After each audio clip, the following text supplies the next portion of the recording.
거룩한 주일입니다. 주일 예배 참 잘 드릴 수 있도록 하나님께서 좋은 날씨를 오늘도 허락해 주셨는데 그렇다고 해서 우리가 예배를 잘 드릴 수 있는 건 또 아닌 것 같아요.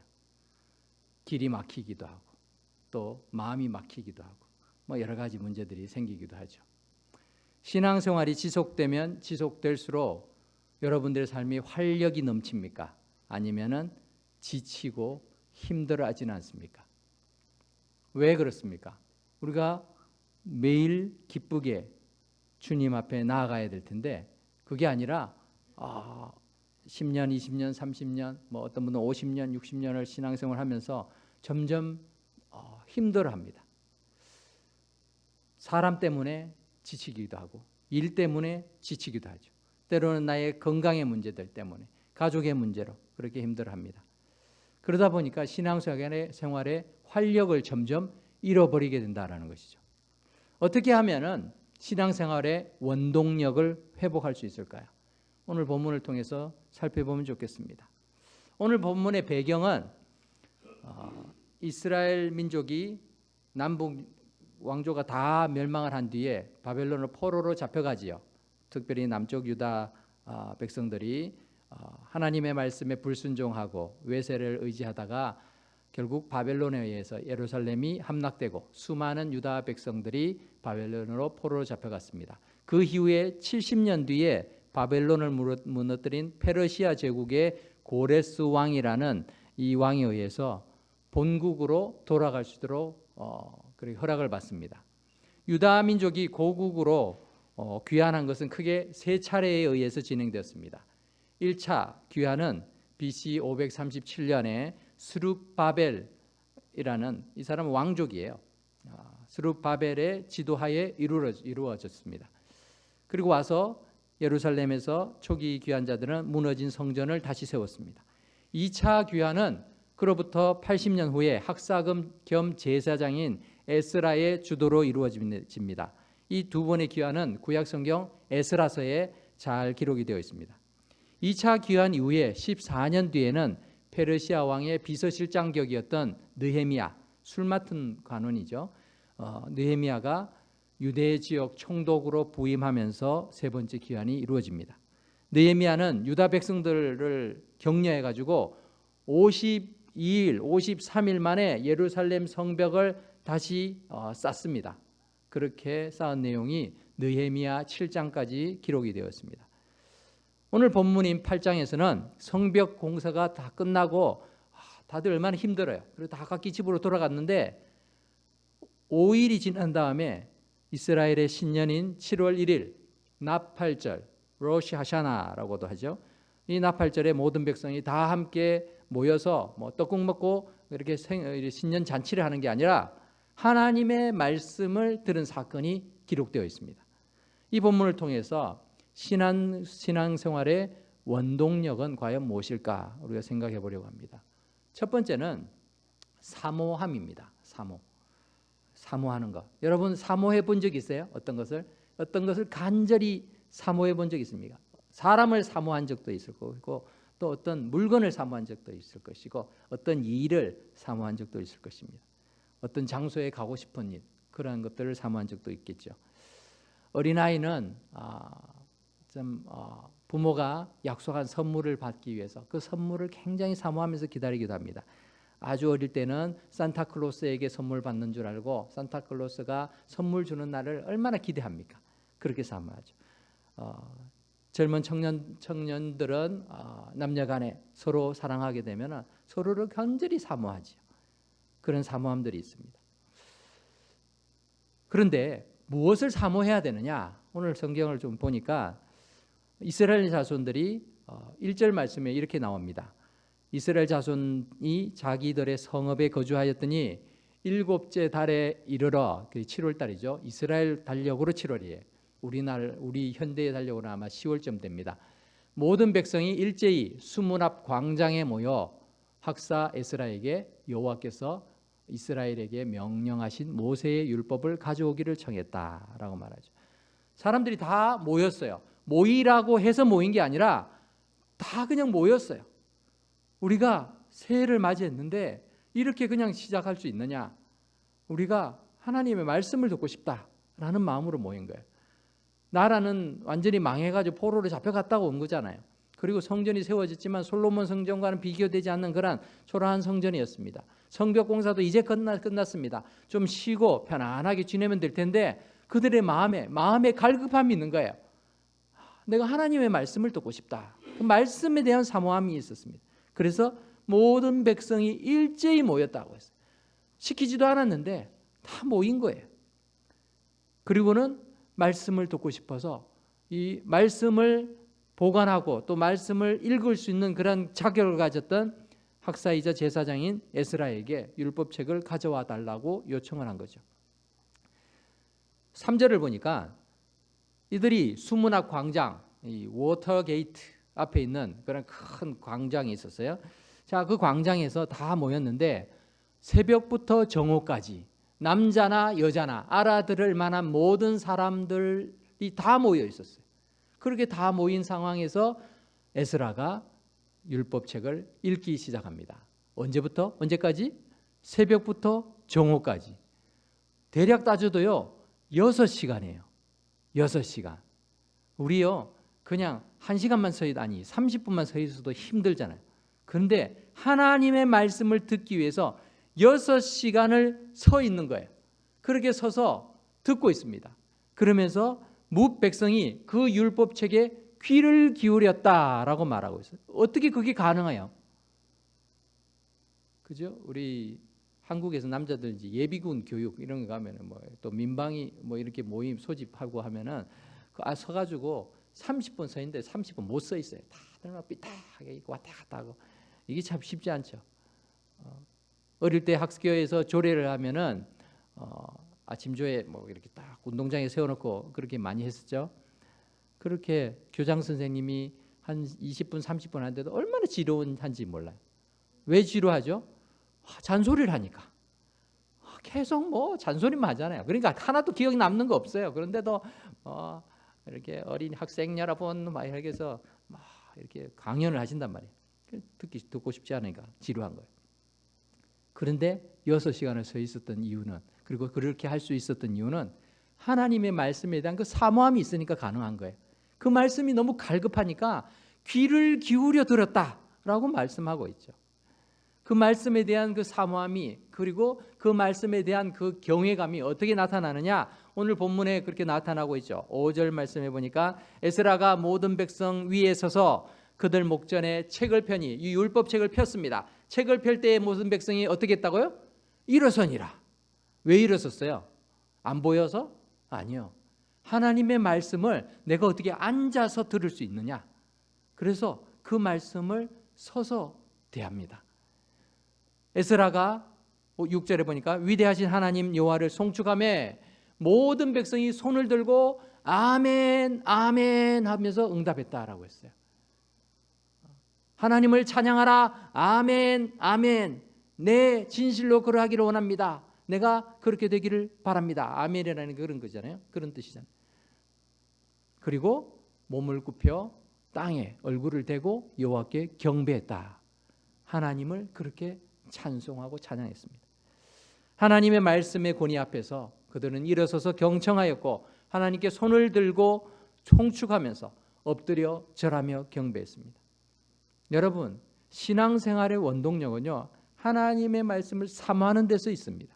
하나님을 사모하고 하나님을 만나고자 하는 그 열망들이 없으면요, 신앙생활은 종교 행위로 끝날 수밖에 없는 거예요.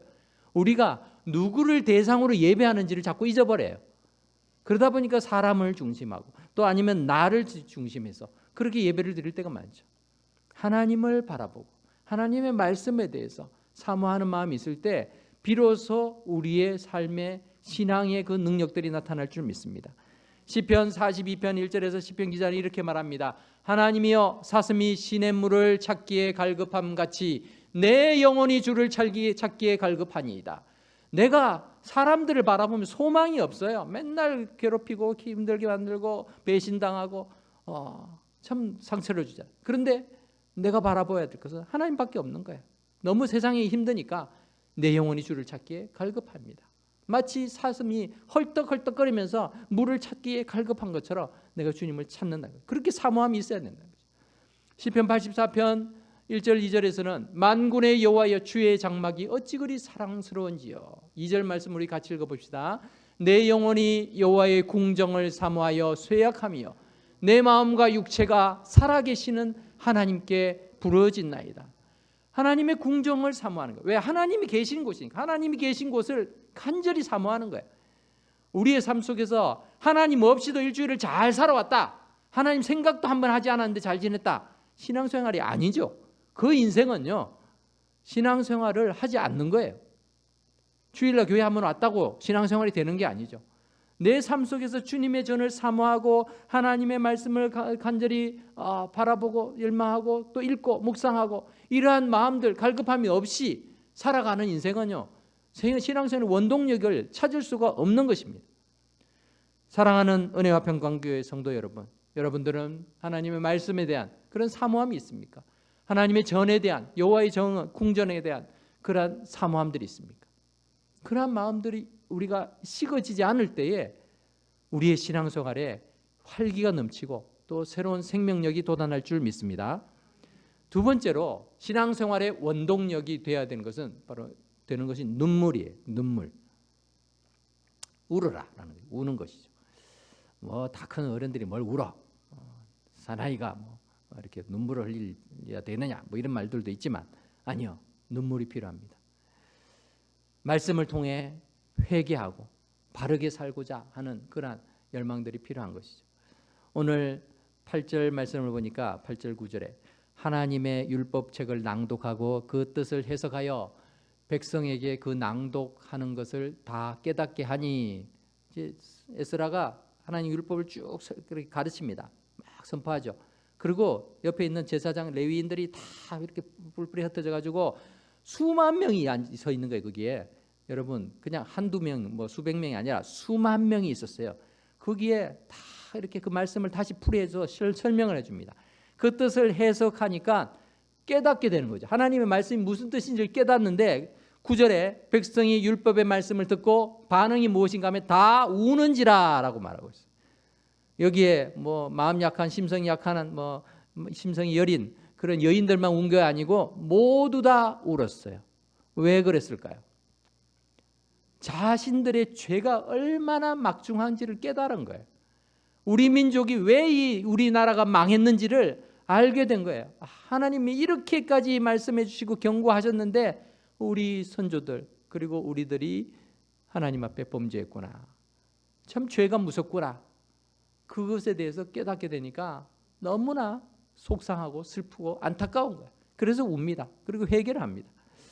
그렇게 울면서 하나님의 은혜를 구하는 거죠. 하나님, 내가 죄인입니다. 이렇게 죄를 지어서 나라가 망하고 포로로 잡혀갔다가 하나님의 그 은혜와 긍휼하심으로 다시 귀환하여서 이렇게 있지만 여전히 나는 내 생각만 하고 살았군요. 자기 자신을 바라보고 또 하나님 말씀에 비춰보니까 내가 얼마나 잘못된 것을 깨닫게 됩니다. 그래서 울기 시작합니다. 죄에 대한 애통함, 이러한 것이 우리의 삶에 있어야 되는 거죠. 내가 죄를 짓고도요 뻔뻔하고 당당하게 살아가는 인생이 얼마나 많습니까? 아유, 뭐 이 세상 살려면 그렇게 해야지. 남들도 그렇게 하는데 뭐 이렇게 하지만 하나님이 결국 나를 바라보실 때 무엇이라 말씀하실지는 우리는 생각해 보아야 되는 것이죠. 하나님 말씀 보면서 그 말씀에 나의 삶을 비춰보면서 찔릴 때, 내가 잘못되었구나. 하나님 용서해 주십시오. 제가 죄인입니다. 내가 범죄하였습니다. 그러면서 그 죄에 대해서 안타까워하고 슬퍼하고 그러면서 통회하며 눈물을 흘려야 되는 것이죠. 다윗이 위대한 거는요, 죄를 짓지 않아서가 아니라 그가 지은 죄에 대해서 요 나단 선지자를 통해서 책망할 때에 그가 통회했습니다. 눈물로 침상을 띄울 만큼 그렇게 간절하게 하나님 앞에 자신의 죄를 자복하고 회개했던 것이죠. 우리도 마찬가지죠. 죄 지어놓고도 당당하고 떳떳하고 뻔뻔하게 살아가는 그 인생이 어떻게 신앙생활에 그런 활력을 가질 수 있겠어요? 멋지게 살아가는 것처럼 보일지 모르지만 신앙의 힘은 없는 거죠. 우리의 삶 속에서 이런 눈물들이 필요합니다. 더 나아가서는 어려움에 처한 이들에 대해서 함께 눈물을 흘릴 수 있어야 됩니다. 죄로 인해서 세상이 얼마나 고통을 받고 있는지 모릅니다. 많은 사람들이 서로 시기하고 질투하고 이간질하고 또 속이고 다투고 이런 세상을 우리가 살고 있지 않습니까? 그 세상이 아름답다라고 얘기할 수 없지요. 죄로 말미암아 이렇게 망가진 세상을 바라보면서 눈물을 흘릴 수 있어야 되는 거죠. 그리고 그 상처와 아픔들이 우리의 함께 신앙생활하는 다른 믿음의 동지들에게, 형제 자매들에게 임할 때에 얼마나 그들이 고통스러워합니까? 그들의 아픔을 보면서 함께 눈물을 흘려야 됩니다. 로마서 12장 15절에서는 즐거워하는 자들과 함께 즐거워하고 우는 자들과 함께 울라라고 했어요. 울지 마. 뭐 그런 걸 가지고 울고 그래. 그보다 더한 일도 나는 겪어서 괜찮아. 잘 버티고 있자. 이렇게 말하는 게 아니라 함께 울라라는 거죠. 그 아픔을 가지고 함께 울라라고 말하고 있습니다. 예수님께서는 마태복음 5장 4절 산상수훈에서 애통하는 자는 복이 있나니 그들이 위로를 받을 것이라 말합니다. 무엇을 위해서 애통해야 될까요? 세상에 죽어가는 영혼들을 위해서 애통해야 됩니다. 죄로 물들어 있는데도 그것이 당연한지 아니면 그것이 잘된 것인지 모르고 그렇게 악을 쫓아서 멸망의 길로 떠나고 있는 그런 사람들을 향해서 그 영혼들을 향해서 안타까움을 가지고 눈물을 흘려야 된다는 것입니다. 그래서 그리스도인들은 눈물이 필요합니다. 신앙생활을 위해서 눈물이 필요해요. 여러분의 눈물이 언제 말랐는지를 보십시오. 여러분의 눈물이 언제 풍성했는지를 보십시오. 하나님의 은혜가 풍성할 때는요, 눈물도 많았어요. 그런데 어느 순간부터는 그 눈물이 메말라 버렸어요. 남들의 아픔, 남들의 고통에 대해서도 무관심합니다. 눈물은 연약해서 흘리는 것이 아닙니다. 감격의 눈물을 흘리고 연민의 눈물을 흘리고 사랑의 눈물을 흘려야 되는 것이죠. 영혼을 바라보면서 눈물을 흘려야 되고 죄에 대해서 안타까워하는 심정으로 우리는 눈물을 흘려야 됩니다. 그렇게 눈물이 다시금 회복되는, 그리하여 우리의 신앙생활의 원동력이 될 수 있기를 바랍니다.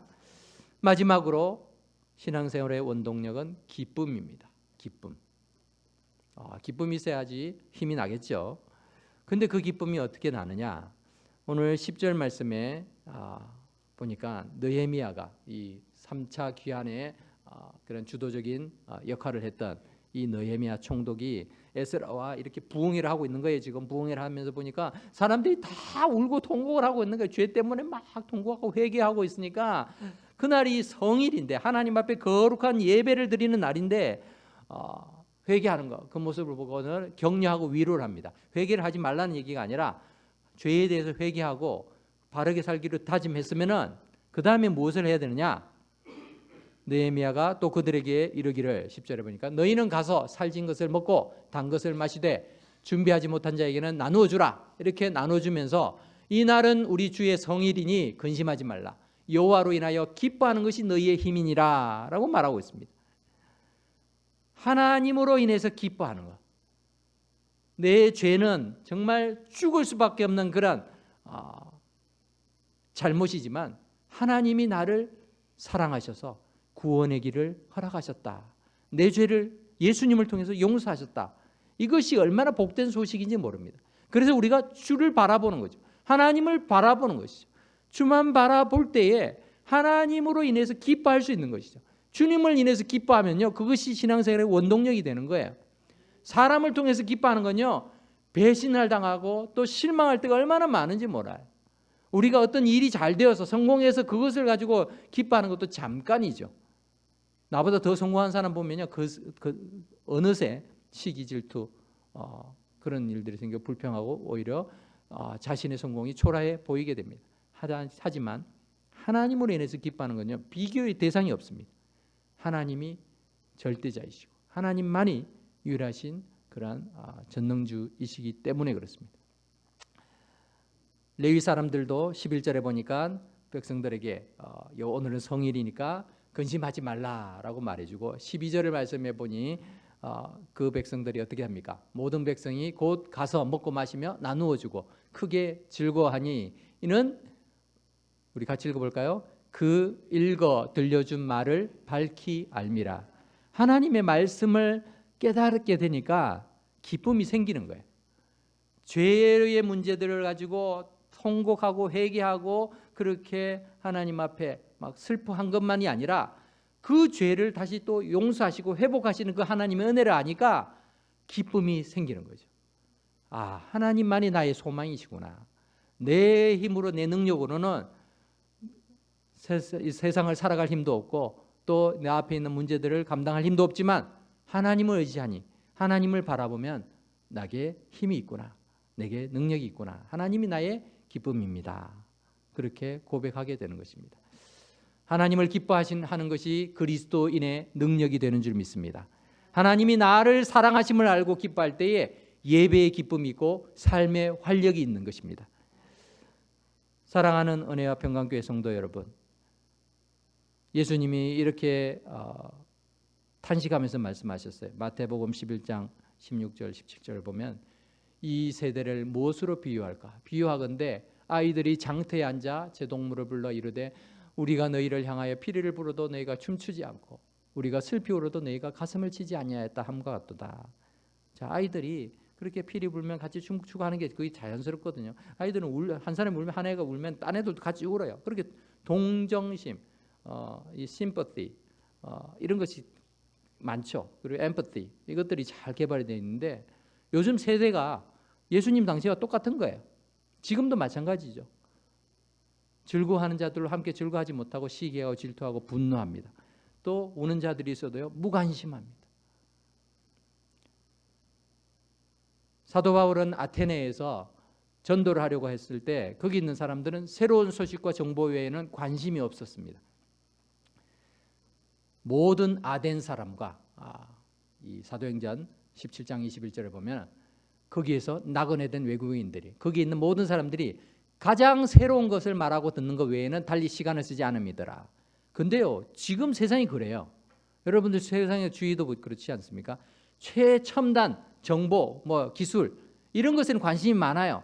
요즘 유행이 무엇인지 열심히 따라가려고 해요. 심지어 옷, 화장하는 방법 또는 또 가방이나 또 자동차나 이런 것도 다 그냥 유행을 따라가는 거에만 집착을 하고 있죠. 전화기 하나도요 첨단을 가지고 있어야 돼요. 내가 그래도 앞서가고 있다.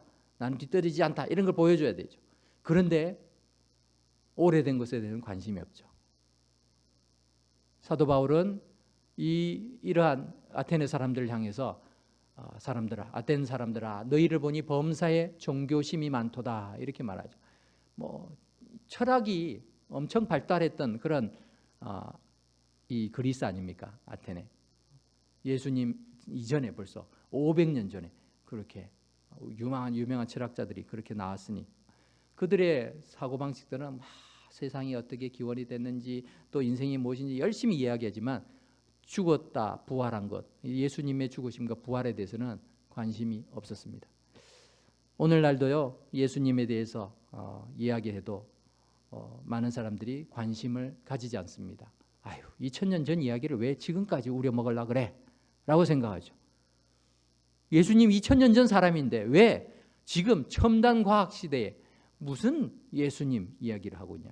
다 식상한 것으로 생각하죠. 왜 그렇습니까?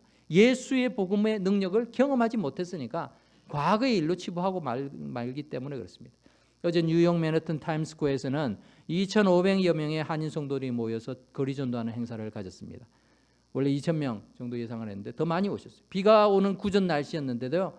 1시부터 이 펠라디움 극장에서는 2,100명이 모여서 함께 예배드리고 기도의 시간을 먼저 가졌어요. 극장 수용 인원이 초과돼 가지고 나머지 400~500명은 근처에 있는 교회에서 유튜브로 참여하고 타임스퀘어 광장으로 나와서 함께 찬양하고 또 전도의 시간을 가졌습니다. 우리 그 영상을 잠깐 보죠.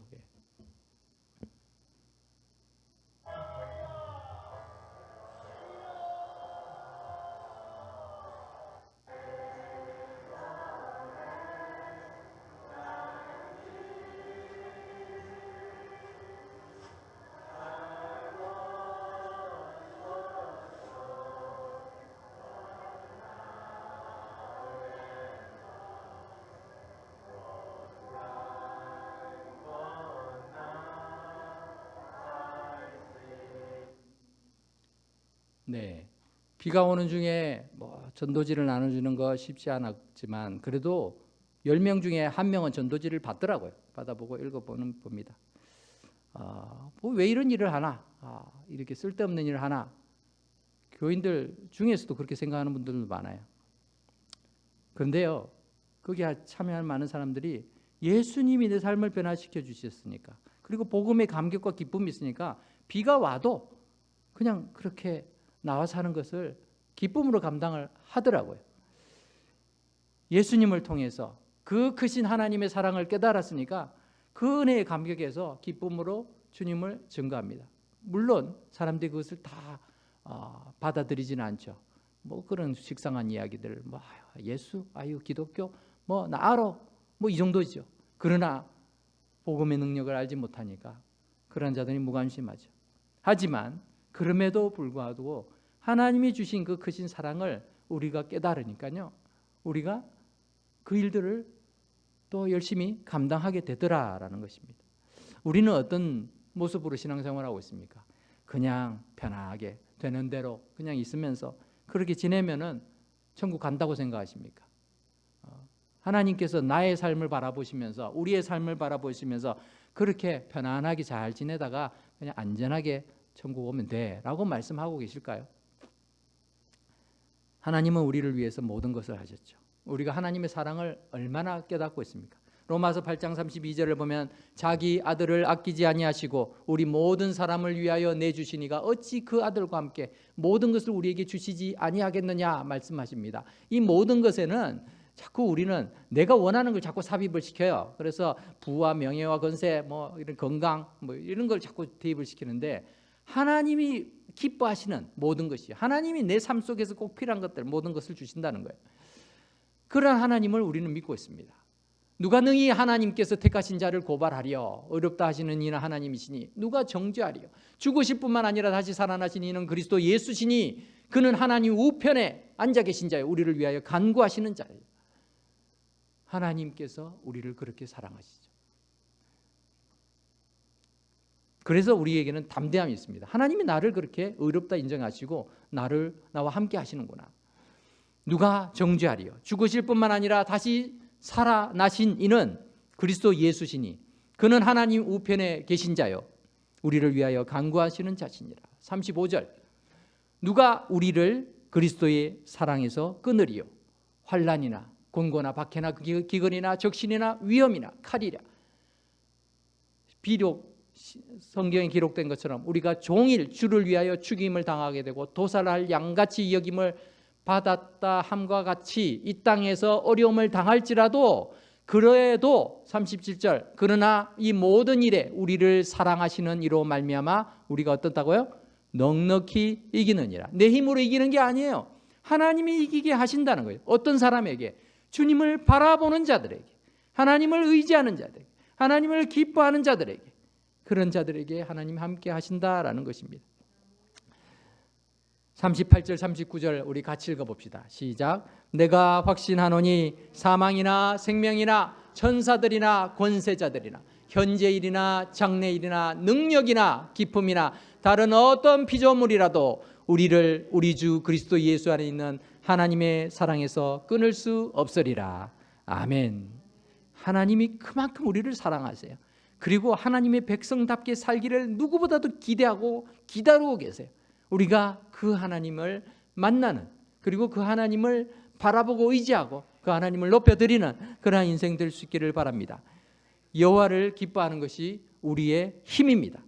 하나님 한 분만으로 만족하고 주님과의 친밀한 교제를 사모하고 그 말씀을 통해서 우리 자신을 비춰보면서 죄에 대해서는 슬퍼하고 뉘우치고 돌이킴을 통해 나를 구원하신 하나님의 그 크신 사랑, 그 은혜에 감격하면서 주님만을 바라보는 그런 인생이 하나님의 능력을 체험하는 신앙생활을 할 수 있을 줄 믿습니다. 사랑하는 은혜와 평강교회 성도 여러분, 우리에게는 사모함이 있습니까? 우리에게는 눈물이 있습니까? 우리에게는 기쁨이 있습니까? 세상이 주는 기쁨이 아니라 하나님이 우리의 기쁨이 되고 있습니까? 이러한 신앙생활의 원동력을 회복할 수 있기를 바랍니다. 우리 다 이 시간 일어나셔서 함께 우리 주님을 찬양하기를 원합니다. 내 영이 주를 찬양합니다. 우리의 영이 하나님을 찬양하는 그 시간이 되기를 바랍니다. 우리의 영이 다른 세상에 있는 많은 환경에 의해서 억눌려 있다면 이 시간 주님 앞에 모든 것을 내려놓고 기쁨으로 주를 찬양하는 시간 될 수 있기 바랍니다.